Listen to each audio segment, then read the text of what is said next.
Hello everybody and welcome to a new series here on the channel. It's a semi-regular series which I've titled Games I've Wanted to Play. Now the premise of this series is fairly simple. We're going to take a look back through the history of gaming and pull out a game that I've kind of always wanted to play but I never did get around to doing it for various reasons. This could be a big hit from the past, it could be something that's always stood out to me, or in some cases it could be something that I did play very briefly but I never really did get much further than the first level, the introduction, or maybe it was one of the various games on a demo disc. So, before we begin, I just wanted to lay out a couple of things about this entire premise. First, the idea is to make an effort to complete any of the games that I pick. But there might be some cases where that isn't possible. In those cases though, I do want to make an effort to play as much of it as I can to make a full judgment. I want to see enough of the game to see how they play, I want to see whether or not I enjoy them, and I also do want to speak about my expectations of the game versus the reality of it. So there's going to be a big effort made to complete everything, but a number of factors, such as the game length, I've picked a few JRPGs, which, are incredibly long, me not enjoying it, means it might not get completed. And in those cases where the game is incredibly long or I don't enjoy it, I think that's very valuable feedback anyway.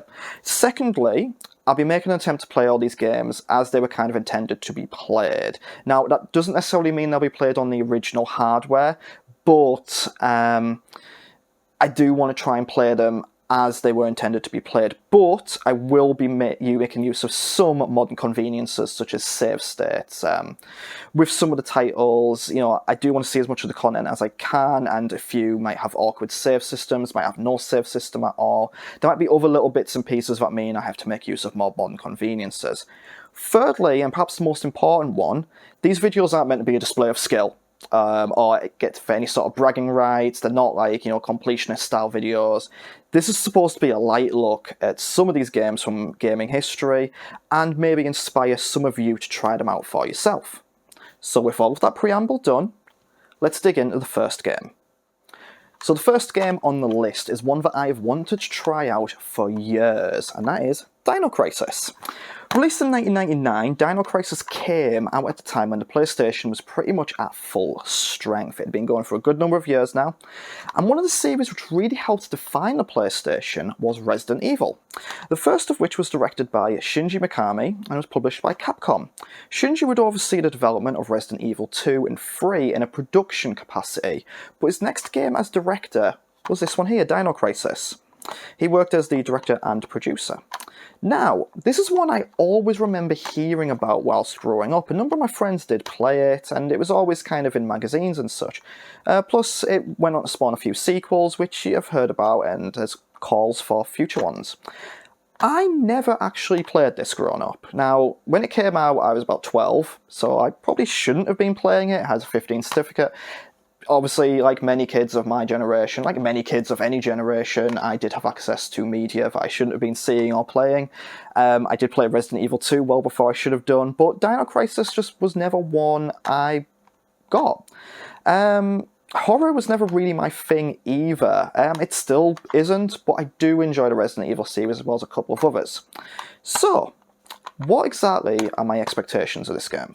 So my initial expectations, the obvious one is that I'm expecting Resident Evil but with dinosaurs, which doesn't sound like a bad thing. I know that Dino Crisis is a survival horror game, and I know with it being on the original PlayStation, it's going to come with all of the things that defined that era, for better and worse. So I'm looking for it to have, your fixed camera angles where you walk from one side of the room and the camera switches. I'm looking at having like a limited save system, perhaps, like Resident Evil had its typewriters, maybe Dino Crisis will have something else. With it being a Capcom game, I'm probably looking at having some sort of item box functionality and limited inventory, so, I'm going to have to do a lot of inventory management there. I'm expecting it to be quite a tough game, perhaps. Limited ammo throughout, a couple of jump scares here and there with some basic puzzles.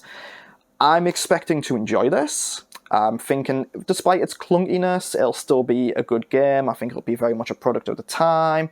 But I have found that when I go back to these old PlayStation games, I'm still able to enjoy them quite a bit and get around that. Maybe it's because I grew up with the PlayStation quite a bit, but I've never really had much of a problem jumping back. And you might see that in future games of this series when I maybe talk about, like, Tomb Raider in the future. But let's talk about the game itself and check it out.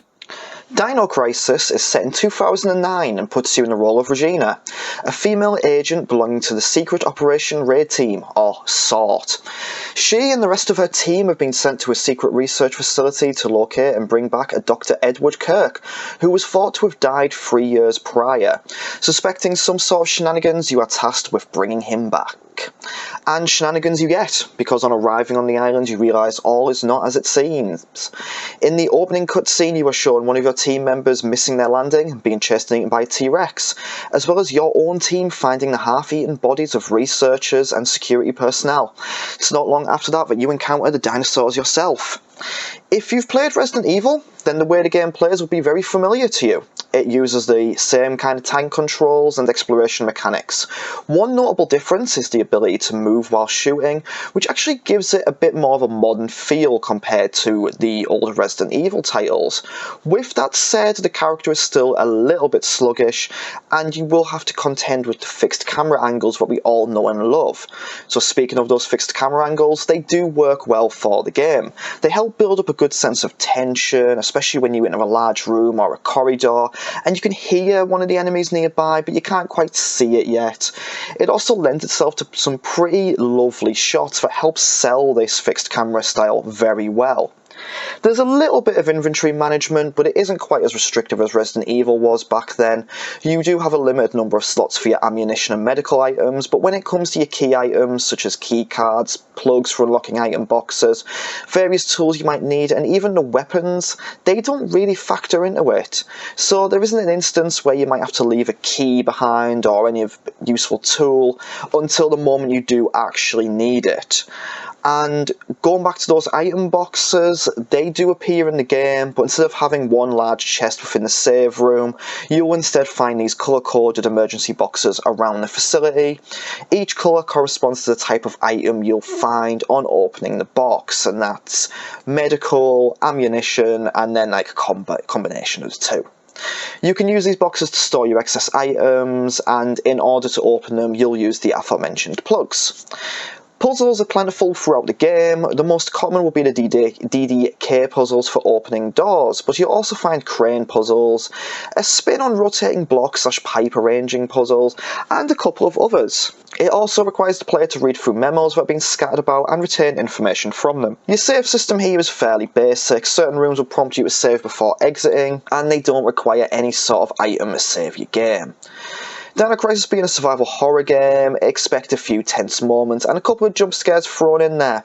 As we are dealing with dinosaurs and not zombies or other assorted monsters, it's not quite as gruesome or scary as you might expect it to be, but it definitely has its fair share of tense moments. My playthrough time for the game was about 5 hours or so, and I played through on easy. Should be noted that the game does offer multiple endings, and throughout the game there are a couple of branching paths where you can decide which member of your team to listen to. So, what did I think of the game as a whole? So, game complete. What did I think of it? Did Dino Crisis meet my expectations? Very short answer, yes. I absolutely loved it. I expected at a very bare minimum it to feel like Resident Evil 1 or 2, but you were fighting dinosaurs instead of zombies. Definitely was that in many respects, but I felt like there was just enough put into it that it took that next step. It kind of moved it to the next level. As an example, you still had the tank controls, and I was anticipating them being quite sluggish and having a few issues with them, but they had added the ability to move whilst shooting, which was quite important given that you were dealing with, as a whole, nimbler enemies in Dino Crisis than you would have Resident Evil. I know with Resident Evil, once you start moving past the zombies and you get some of the faster enemies, those tank controls are a big problem. With this, you still moved fairly slow, but just being able to move just that little bit really did help you. It was very beneficial. I quite liked the changes to the inventory management. It was only really concerned with your health and ammunition. It didn't take into account any sort of key items or your weapons.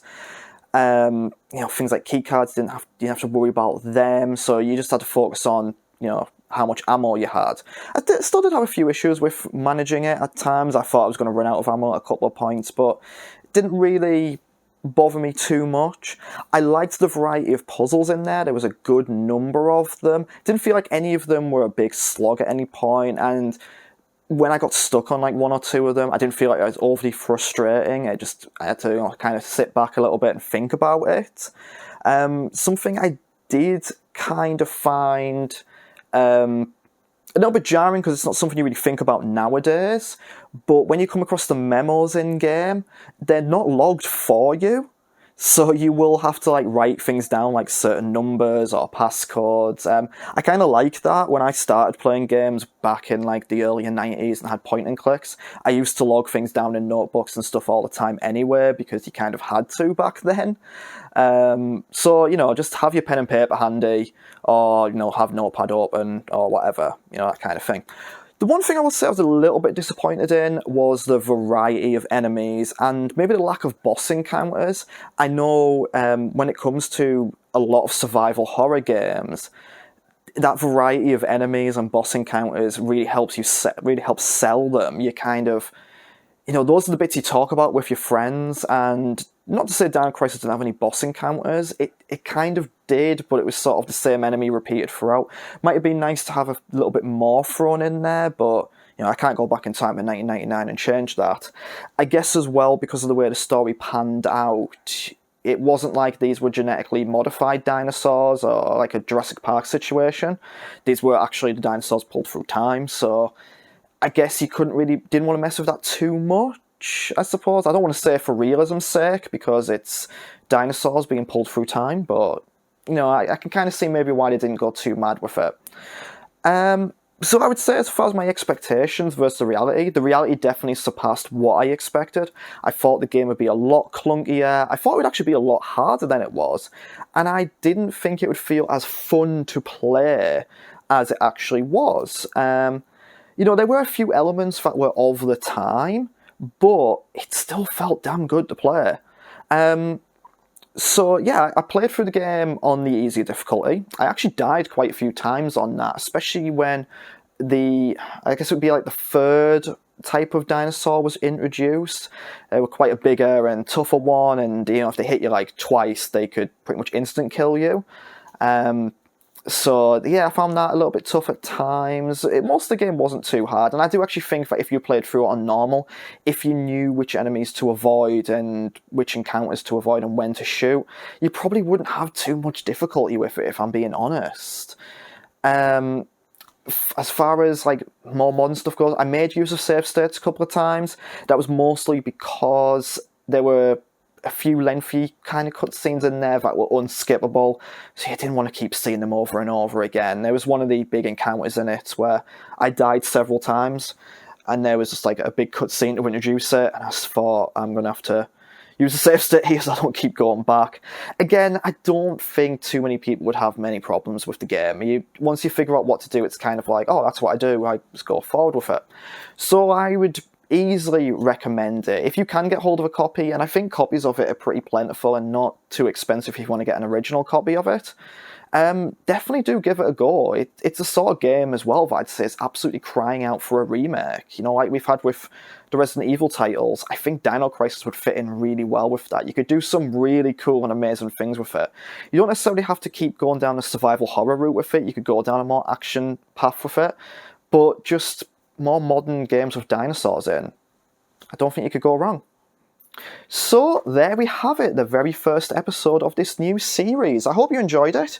Please do let me know what you thought in the comments below. Please share any memories you have of this particular game, or let me know if this has actually inspired you to try it yourself. Be very keen to know if this kind of thing has actually inspired you to go, oh, actually, I'll give that a go now. So yeah, that is the main thing here. I want to inspire you to try and play some of these cool games that are featured on here. So until next time, check out the other stuff on the channel, leave a like, subscribe, share the video around, and thank you once again for taking the time to watch it. Goodbye.